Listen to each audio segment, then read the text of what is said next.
Oh my god, what could the mystery game be? Oh my god, yeah, it's Mario RPG. It's not Paper Mario. A lot of people guessed that it would be.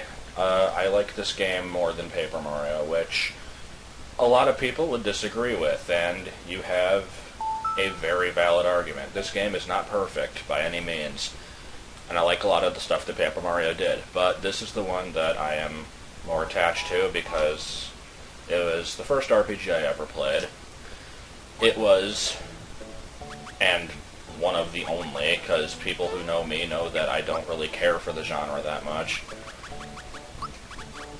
But, and so that's where the whole, like, oh my god, you're such a hypocrite for playing a game.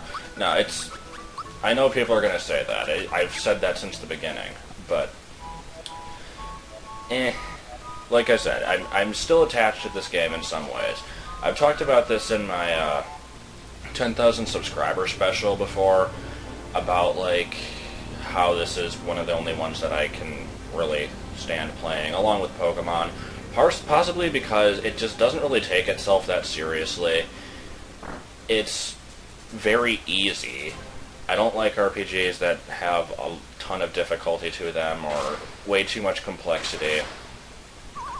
I generally don't care about the plot in games that much, and this one it has a plot, but it's not really that important to the game as a whole. I don't know. I mean, it's a bit plot-driven, but it's still kind of bare bones. And some people don't like that. Some people like it to have an engaging storyline. I just happen to not be one of those people. So, I did not mean to get into that battle. And I can't run away either.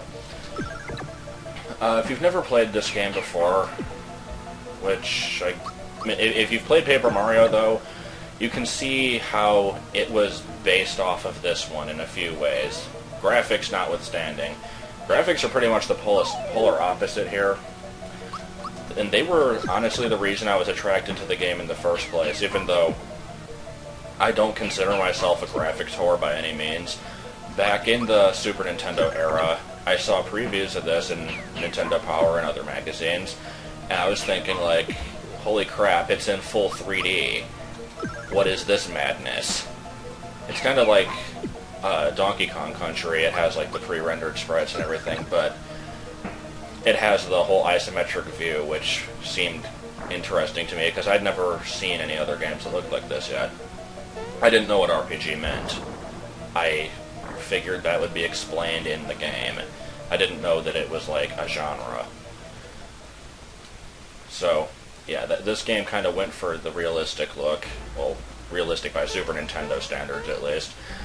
Paper Mario obviously didn't, but I like the way Paper Mario looks, too. And we got this whole pre-title screen bit, which kind of confounded me as a child, also. It's like you had to go through all this trouble just to get the title screen. My god, this game's going to be like an hour long.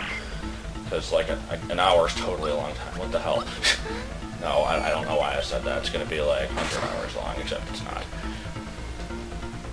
So yeah, a trick here is to not attack Bowser if you don't know that. Yay for bad puns. Yay, Kinklink. Sounds like Clinklang. They predicted the future. Also, if by some chance you didn't realize, this game was made by Squaresoft before they became Square Enix.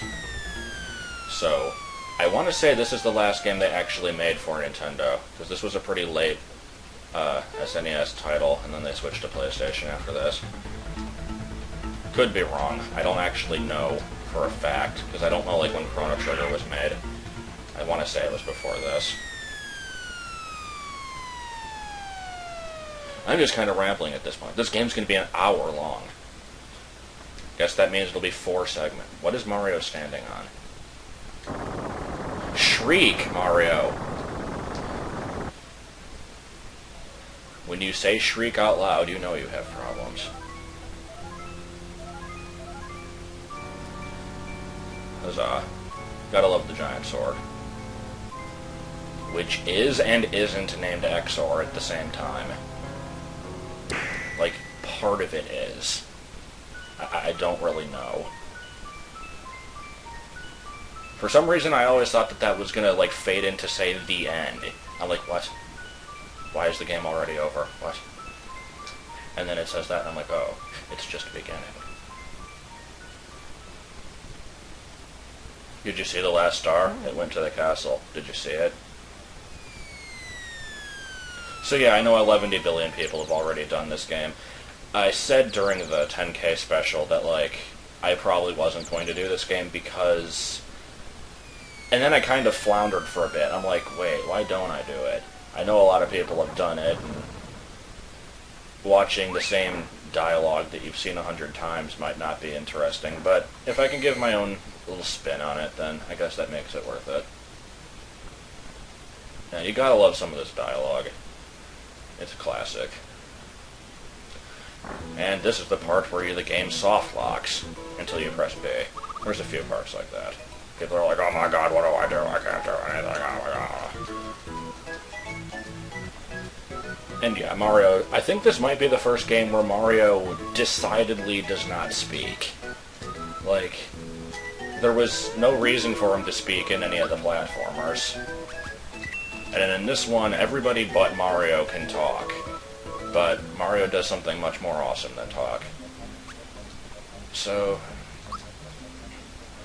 exposition. And then you can go back into the castle, and Peach is there, and the game's over immediately. This thing is so funky looking. I just love the way that it talked. It's like, rah, rah, rah. It's funny because Mario has a big nose. Let's see you deal with this. What the crap is it doing? It is causing an earthquake by, like, vibrating its jaw up and down. That is an amazing power. Okay, so we can't get in. We can't get over there because Vista sucks. So now we have to go back here and go through some more shenanigans. Ooh, I'm gonna be my uncle. He had to pee behind the house. Okay, enough being my uncle. Yeah, I rented this game, and then, oh, yay, acting things out. It is super fun. Yeah, Mario just plays charades with everyone. Anyway, I had rented this game, I got stuck on, like, the first mini-boss, other than the Hammer Bros. And then, like, I hadn't played it again since then until I borrowed it from my uncle, and he had the guide, and so that made it easier. Because despite this game being easy, it was still more complex than things I was used to. Yeah, if you say you know how to use items and you're not forced to use that mushroom. Toad is very forgetful, and so am I, because I keep going off on tangents. It's swarming with monsters. There's 3 whole enemies there. Well, maybe there's 3 kinds of enemies. Not gonna bother showing the tutorial, it's kind of pointless. If you haven't played this, then you probably don't care. And it's pretty much the same as in Paper Mario. I think Paper Mario was originally supposed to be like a sequel to this, and then it just sort of became a spiritual sequel. Okay, so onwards we go to, like, actual stuff. I guess, I don't know. That was stuff. Now, normally if I was playing this, I would fight every enemy, because I kind of like to level up at the beginning. I don't fight every enemy in the game. That would be kind of terrible. I believe the leveling maxes out at 30 in this game, and I don't think I've ever really gone above, like, 24 at the very highest. There's not really much of a reason to. And, now see, if I was doing a level 3 game, I would have not fought that Goomba.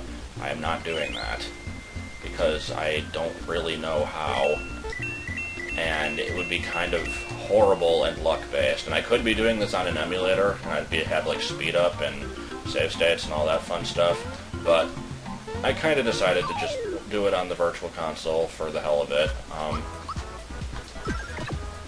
I guess to force myself to live through the turn-based battles, because that's always one complaint I had about RPGs, is that it's just, they're generally slow-paced.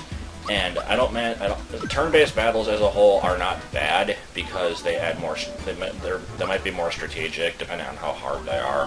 The ones in this are usually pretty easy, but I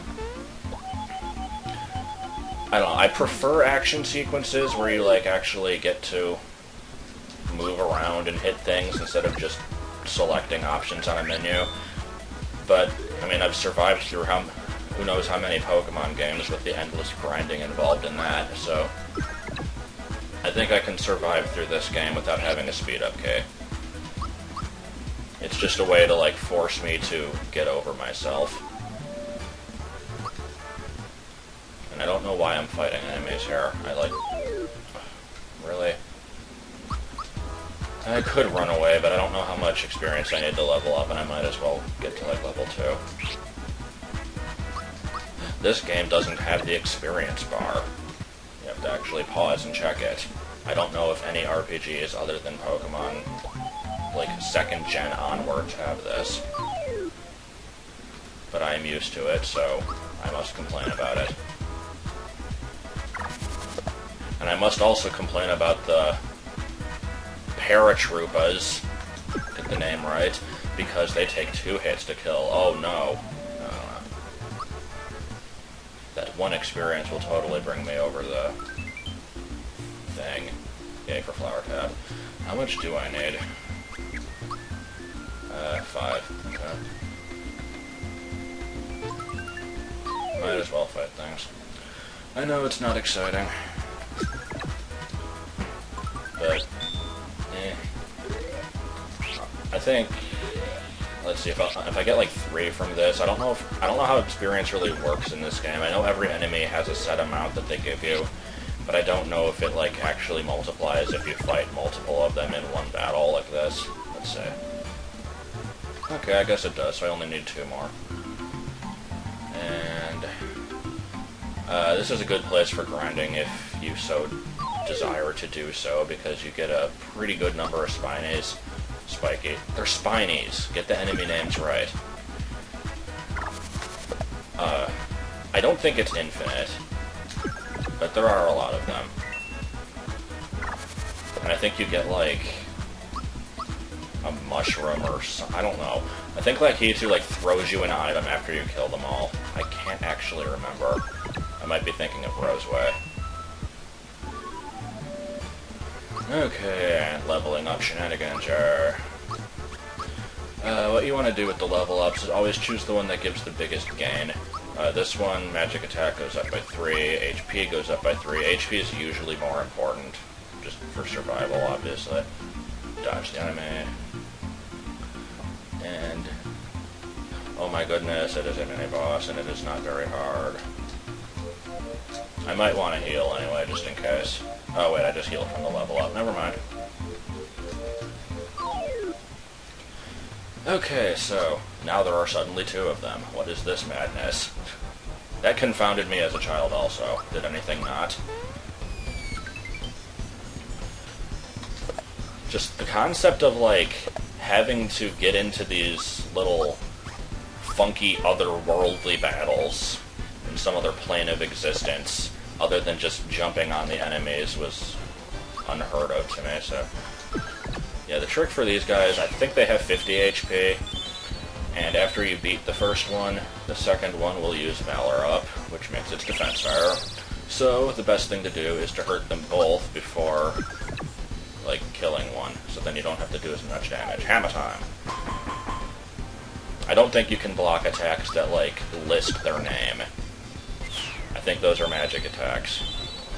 Again, I don't actually know. This is just stuff that I've picked up over the years. Flower jar, yay. I will use that next time because I am running out of time here. Where did the hammer come from? I don't know. Maybe it came from the enemies that I just beat. What a concept. Insignia. It's a weird word. Well, since no one stands a chance against me if I whomp them with this, I'll clearly be using this item for the rest of the game. No, I won't be doing that. I will be doing some self-imposed challenge stuff, but nothing too major. So, next time we will be checking out the Mushroom Kingdom. And don't hate me for bashing on RPGs as a whole. I don't hate the genre, it's not my favorite, and I'm personally not really a fan of it. But I don't hate people who do like them. So, yeah.